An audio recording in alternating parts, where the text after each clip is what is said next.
तो देखो ऋषियों ने यहाँ पर क्या बताया कि ये पूरी हमारी लाइफ जो होती है वो दशा से चलती है। ये जो 1 से 12 हाउस जो होते हैं, 1 से 12 राशि का जो एरिया है, वो सारा जो एरिया है पृथ्वी के चारों तरफ का एरिया हमारे लाइफ के अंदर इफेक्ट देता है हर सेकंड में। उसकी इफेक्ट मतलब एक अनविजिबल फोर्स है, वो चलता ही रहता है। हमारे आसपास चारों जगह एक एनर्जी है। अब वो एनर्जी हमारे ऊपर कब कैसे रिएक्ट करती है, कैसे असर करती है, उसका एक पूरा सिस्टम चलता है। दशा का सीक्वेंस यहाँ पर, दशा का एक सिस्टम चलता है। और हम जो समझेंगे ना, वो ये विषांतरी दशा है जो ऋषि ने बताई। ये दशा कैसे चलती है, जो दशा का बेस क्या है, ये जो फिक्स हो गया यहाँ पर आपका टाइम, पूरा जन्म से 120 साल का टाइम आपका तय हो चुका। ऐसी एक ऐसी एक सिस्टम बनाई हुई है दशा की। जैसे आपकी जन्म होता है कुंडली के, जब आपका किसी का जन्म होता है, जो डेट पर जन्म हुआ, जो दिन में जन्म हुआ, जो टाइम में जन्म हुआ, वो जब टाइम, जिस टाइम में जन्म हुआ है, वो टाइम में उसका 120 साल का आगे का फ्यूचर का जो पाथ कैसा बनेगा वो पहले से तय हो जाता है। तो ये दशा का पूरा सिस्टम बना हुआ है कि इसकी दशा मतलब क्या है, कि इसकी लाइफ में कब कौन सा फल मिलेगा, उसका कर्म करने का जरिया कहाँ से बनेगा। दशा मतलब वो चीज दिखाती है जो 1 से 12 हाउस के अंदर हर एक प्लेनेट की दशा आती है। हर एक प्लेनेट की दशा आती है, इसका मतलब ये हुआ कि हर एक प्लेनेट की दशा आएगी 120 साल का टाइम के अंदर। तो हर एक प्लेनेट का उसकी राशि भी है, 1 से 12 राशि, वो 9 प्लेनेट की है। तो हर एक हाउस जो है हमारा कुंडली का, जहां पर राशि प्लेस हुई है, मतलब हर एक हाउस भी हमारे लाइफ के अंदर कभी ना कभी वो प्रभाव हमको दिखाएगा। क्योंकि यहाँ पर 1 से 12 राशि यहाँ पर बैठी हुई है, और ये 120 साल का दशा का टाइम फिक्स हो जाता है। ऐसी एक सिस्टम बनाई है ऋषियों ने। तो इसका मतलब यही हुआ कि अब आपके चारों तरफ का जो एरिया है, ये 1 से 12 हाउस है, वो लाइफ में कब कौन सा एक्टिव होगा, कब आपको वहां से फल दिखेंगे, वो ये दशा से दिखाता है कि कब कौन सा कर्म करने का मौका मिलेगा आपको, लाइफ में कौन सा इवेंट कब होगा। तो पूरा जो कर्म का जो पाथ है, पूरा कर्म का जो पाथ है, जो रास्ता बनेगा कर्म करने का, वो ये दशा दिखाती है। और दशा का 120 साल का टाइम फिक्स हो जाता है आपके जन्म के बाद। जैसे ही जन्म हुआ, जो टाइम में जन्म हुआ, वो टाइम से 120 साल का ऐसे पूरा कुंडली में बनकर आ जाता है। अब ये कैसे बनकर आ जाता है, उसका बेस क्या है, वो ही मैं आपको बताता हूँ। कि ऋषि ने यहाँ पर चंद्र को ज्यादा प्रायोरिटी दी है। ऋषि ने यहाँ पर चंद्र को क्या, एक यहाँ पर प्रायोरिटी कैसे दी, कि यहाँ पर जो आपकी जो दशा का जो टाइम बनेगा 120 साल का टाइम, वो डिसाइड करेगा चंद्र का नक्षत्र। चंद्र का जो नक्षत्र आएगा, यहाँ पर आप एक बात लिख देना कि ये दशा का सीक्वेंस कैसे तय हुआ। कि फर्स्ट में इसको चंद्र की ही दशा आएगी, सेकंड में यही नंबर की दशा आएगी, उसके बाद यही प्लेनेट आएगा दशा के अंदर, उसके बाद यही। ये जो 9 प्लेनेट की जो सिस्टम है, ये जो सीक्वेंस है, वो कैसे डिसाइड हुआ, तो उसका ही यहाँ पर चंद्र के हिसाब से ये चलती है चीजें। 120 साल का जो टाइम पीरियड की जो दशा चलती है, वो चंद्र को बेस माना है यहाँ पर।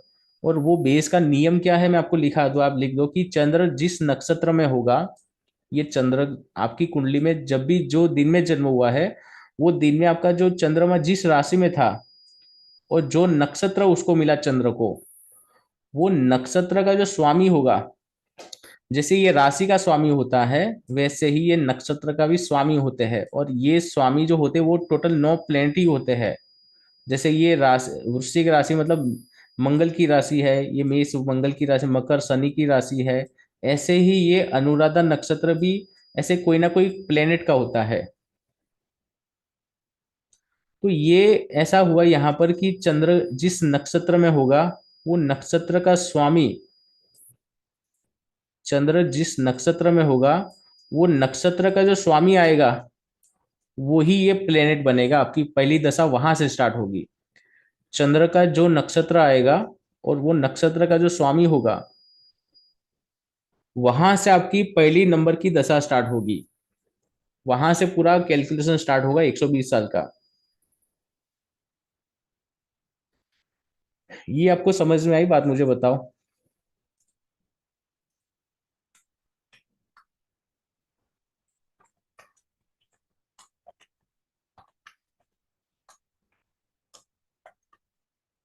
हेलो।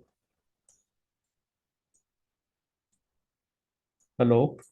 ये हाँ सूत्र सर। समझ में आया? ये दशा का कैसे तय हुआ, आप देखो अपनी कुंडली में, आपका चंद्रमा जिस नक्षत्र में है, वो नक्षत्र का जो स्वामी है, मतलब ये, मतलब यहाँ पर क्या है कि यहाँ पर श्रवण लिखा हुआ है, तो श्रवण जो है उसका जो स्वामी होता है वो चंद्र का ही नक्षत्र है ये। मतलब यदि ये चंद्र श्रवण नक्षत्र, मतलब ये खुद चंद्र का ही नक्षत्र है, तो यहाँ पर जो पहली नंबर की दशा आएगी, यहाँ चंद्र से स्टार्ट होगी सारी दशा अब। ये समझ में आई बात मुझे? आप अपनी कुंडली में देखो, चंद्र जिस नक्षत्र में हाँ होगा, सर। वही नक्षत्र से पहली दशा नंबर जो आएगा सीक्वेंस, उसका यहां से स्टार्ट होगा। अब ये समझ में आ गया? अब ये चीज आप लिख दो अपने पेज में कि ये पूरा दशा का सीक्वेंस है। केतु, शुक्र, सूर्य, चंद्र, मंगल, राहु, गुरु, शनि, बुध, ये तीन तीन के आप यहाँ पर अपने दिमाग में बिठा दो बात। पहली जो नंबर की दशा होती है वो केतु की होती है। ये दशा का सीक्वेंस है। किसी भी पर्सन की कुंडली में देखेंगे, जो दशा का जो ये सीक्वेंस होता है, वो यही सेम पैटर्न में आता है। पहले नंबर में केतु आता है, उसके बाद शुक्र आता है, सूर्य आता है, चंद्र है, मंगल, राहु है, गुरु, शनि और बुध। अब यहाँ पर आपका क्या आया? चंद्र आया। तो चंद्र यहाँ पर देखो कहाँ कहाँ का है ये नंबर चंद्र का? यहाँ है चंद्र।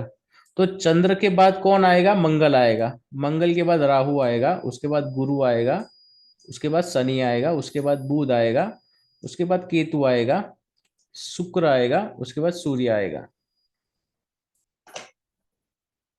तो ये आप सीक्वेंस लिख दो। आपका जो चंद्रमा है वो जिस नक्षत्र में है, वो नक्षत्र का स्वामी जो होगा, उसके फर्स्ट नंबर की दशा चलेगी। और उसके बाद ये पूरे सीक्वेंस, पूरा दशा का सीक्वेंस ये वाला है। और वो उसके चंद्र, जो चंद्र का नक्षत्र का स्वामी की जो पहली दशा आएगी, उसके बाद का जो ये सीक्वेंस आएगा वो उसी हिसाब से चलता रहेगा फिर। तो यहाँ पर बात क्या हुई कि चंद्र के अंदर की ज्यादा एनर्जी है, चंद्र यहाँ पर इंपॉर्टेंस हो गया। लाइफ के अंदर चंद्र ज्यादा इंपॉर्टेंस हो गया। चंद्र ज्यादा इंपॉर्टेंस हो गया, चंद्र की राशि ज्यादा इंपॉर्टेंस हो गई, चंद्र का नक्षत्र इंपॉर्टेंस हो गया। जैसे लग्न का राशि इंपॉर्टेंस है, लग्न की नक्षत्र इंपॉर्टेंस है, उससे भी ज्यादा अब चंद्र इंपॉर्टेंस हो गया। क्योंकि चंद्र से पूरी लाइफ चल रही है। चंद्र के नक्षत्र के ऐसा अकॉर्डिंगली 120 साल का टाइम तय होता है। तो ऋषि ने यहाँ पर चंद्र को बेस माना, चंद्र के नक्षत्र से सारी स्टार्टिंग करी लाइफ को समझने की। मुझे बताओ, आपको ये समझ में आई बात?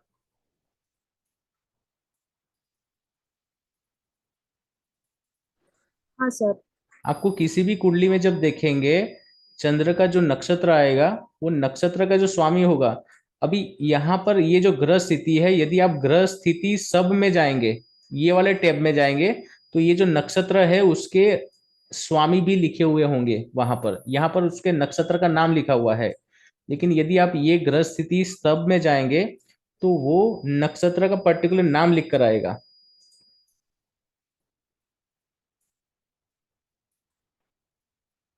क्योंकि अभी आपको ये नक्षत्र के बारे में नहीं समझाया मैंने, राशि के बारे में भी अभी नहीं समझाया।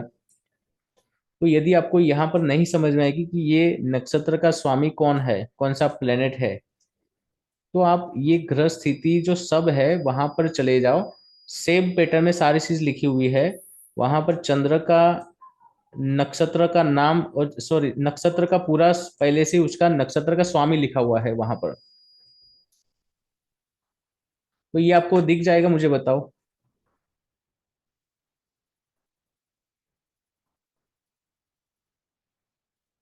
हाँ सर। ठीक है, यहाँ पर इंपॉर्टेंस पता चला आपको चंद्र का। हाँ और ये सर। सीक्वेंस लिख देना, चंद्र कितना इंपॉर्टेंस हो गया आपके लिए अब।